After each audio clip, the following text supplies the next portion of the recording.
اعوذ باللہ من الشیطان الرجیم بسم اللہ الرحمن الرحیم السلام علیکم ورحمۃ اللہ وبرکاتہ۔ سیرت نبی صلی اللہ علیہ وآلہ وسلم، قسط نمبر 4۔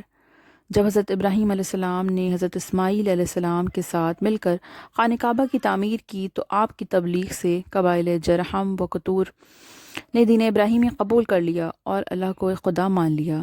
حضرت ابراہیم علیہ السلام کے بعد حضرت اسماعیل علیہ السلام کے اثر سے بعد میں مکہ آباد ہونے والوں نے بھی دین حنفی یعنی حضرت ابراہیم علیہ السلام کا دین قبول کر لیا۔ تب آل اسماعیل سمیت تمام قبائل مکہ میں صرف ایک خدا کی عبادت کے قائل تھے اور خانہ کعبہ کا تقدس پوری طرح سے قائم تھا۔ لیکن جب حضرت اسماعیل علیہ السلام کی وفات کے بعد پھر کوئی نبی اہل مکہ کی رہنمائی کے لیے مابعوث نہ ہوئے تو آہستہ آہستہ ان میں شرک و گمراہی پھیلنے لگی۔ پھر مکہ پر قبیلہ ایاد و بنو خزا یک بعد دیگرے حملے آور ہوتے رہے تو بنو اسماعیل کے کئی قبائل مکہ چھوڑنے پر مجبور ہو گئے۔ تب یہ لوگ برکت کے غرض سے خانہ کعبہ کا ایک پتھر بھی اپنے ساتھ لے گئے۔ کعبہ سے نسبت کی وجہ سے اس کی وہ بہت تعظیم کرنے لگے۔ اس تعظیم کا اثر یہ ہوا کہ آہستہ آہستہ آنے والے وقت میں ان میں کی آل و اولاد نے خود اس پتھر کو معبودی مزاج کا درجہ دینا شروع کر دیا۔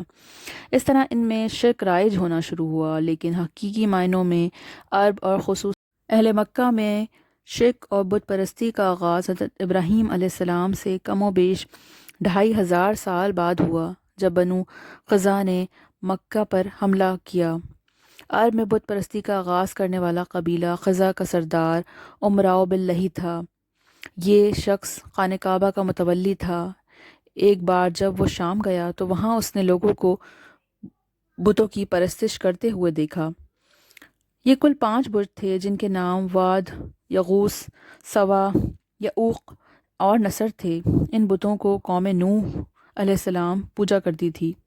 یہ شخص وہاں سے ان بتوں کو ساتھ لے آیا اور واپسی پر ان کو جدہ کے ایک مقام پر دفن کر دیا۔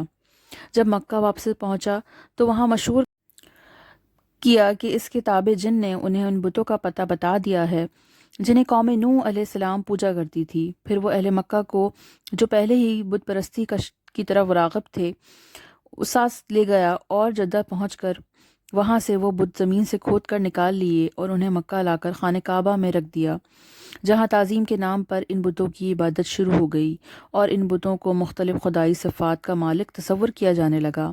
آہستہ آہستہ اہل مکہ خود کو نئے نئے بتوں کو ڈھالنے لگے اور جب بہت سے ایسے بت بن گئے جنہیں آنے والے دور میں مشرکین عرب میں بے پناہ اہمیت حاصل ہوئی، چنانکہ خانہ کعبہ کی وجہ سے مکہ پورے جزیرہ نما عرب کا مرکز تھا، تو باہر سے آنے والے مختلف قبائل لوگ حج کے دنوں میں مکہ آتے تو وہاں سے ان بتوں کی پرستش کرتے دیکھ کر واپسی میں ان کی شبیں بنا کر ساتھ لے جاتے اور اپنے علاقے میں ان کو لے جا کر نفس کر دیتے اور پوجا شروع کر دیتے۔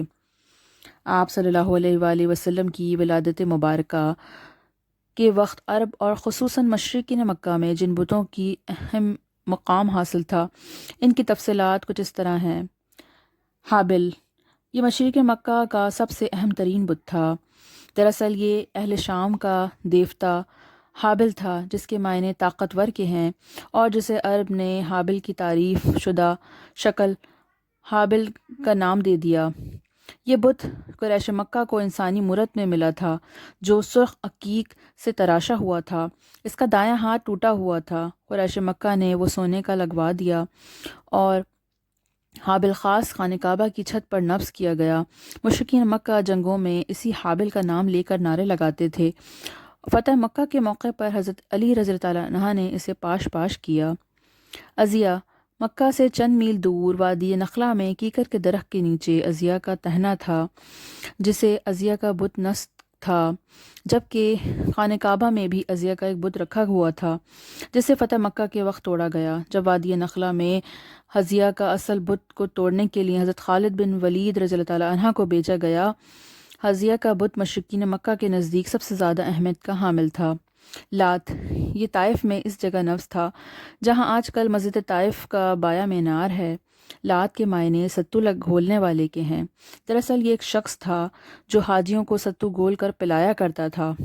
بعد میں امراؤ بن لہی نے کی ایما پر اس کا بت بنا کر اس کی پوجا کیے جانے لگی۔ قریش رات سونے سے پہلے عزیہ اور لات کی پوجا پاٹ کرتے تھے اور قسم بھی انہی دو بتوں کی کھایا کرتے تھے۔ منات، یہ عرب کا سب سے قدیم ترین بت تھا جو مکہ اور مدینہ کے بیچ میں مشعل کے علاقے قدیم کے مقام پر سمندر کے قریب نفس تھا۔ منات کی پوجا کا آغاز بھی امراؤ بن لہی نے کیا۔ قبائل اوس و خزرج جب حج کر کے واپس مدینہ کو روانہ ہوتے تو منات کے بت کے پاس ہی احرام اتارا کرتے تھے، جبکہ بنو ازاد اور بنو غسان تو باقاعدہ اسی کا حج بھی کیا کرتے تھے۔ اہل مدینہ کے نزدیک حج کی تکمیل تب تک ناممکن تھی جب تک منات کی پوجا نہ کی جائے۔ اس بت کو آپ صلی اللہ علیہ وآلہ وسلم کے حکم پر فتح مکہ کے وقت حضرت علی نے پاش کیا۔ اصاف و نائلہ، یہ انسانی شکل کے بت تھے۔ دراصل ایک مرد اصاف اور عورت نائلہ خانہ کعبہ میں زنا کے مرتب ہوئے، اور جب لوگوں نے انہیں آ کر دیکھا تو وہ پتھر بن چکے تھے۔ اہل مکہ نے انہیں عبرت کے لیے صفا و مروہ کے پاس رکھوا دیا تھا، مگر انہیں بھی امراؤ بن لہی ہمیں کعبہ میں لے آیا اور زمزم کے پاس رکھ دیا۔ لوگ ان کا بھی طواف کرتے اور قربانیاں بھی کرتے تھے۔ سوا، یہ ان 5 بتوں میں شامل تھا جن کو قوم نوح پوجا کرتی تھی اور جنہیں امراؤ بن لہی شام سے لایا تھا۔ باقی 4 بتوں میں نصر، ود، یغوث شامل ہیں۔ یہ بت عورت کی شکل میں تھے اور مدینہ منورہ کے قریب نفس تھے۔ نصر، یہ بت یمن میں حمیر کے علاقے میں نفس تھا۔ یہ گدھے کی شکل کا تھا۔ اہل حمیر تب تک اس کی پوجا کرتے رہتے تھے جب تک انہیں یہودی مذہب اختیار نہ کر لیا۔ یعوق کے معنی مصیبت روکنے والے کے ہیں۔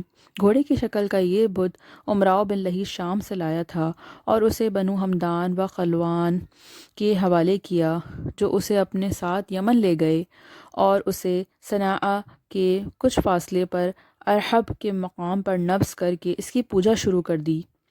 یغوث، یہ بت بھی یمن کے ایک علاقے اکما میں نصب تھا۔ یہ شیر کی شکل کا بت تھا۔ یغوث کے معنی فریاد کے پہنچانے والے کے ہیں۔